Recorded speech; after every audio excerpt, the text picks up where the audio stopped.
Hello everyone, welcome back. So in this video, I'm going to show you how to buy stocks on Exness. So on Exness, stock CFDs are mainly available on the standard pro, row spread or zero accounts. So you can open the MT5 or your Exness terminal when you log in into your account. So here click on the option of Exness and then simply open the terminal. Now inside your terminal, what you need to do is you need to simply click on this plus icon here on the top.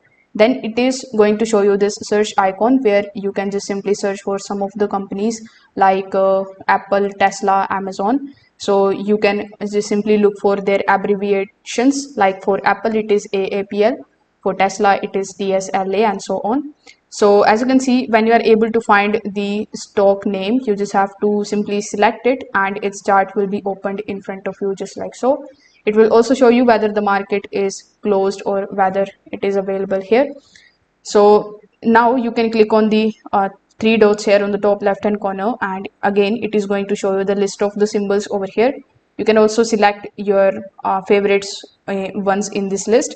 When you select the favorite ones, you will see the stocks option available. So you can click on the option of stocks and it is going to show you all of the stocks that can be traded here on Exness. So again, you can select the stock that you want to trade. After that, you can just simply place the order and you are good to go. Thank you.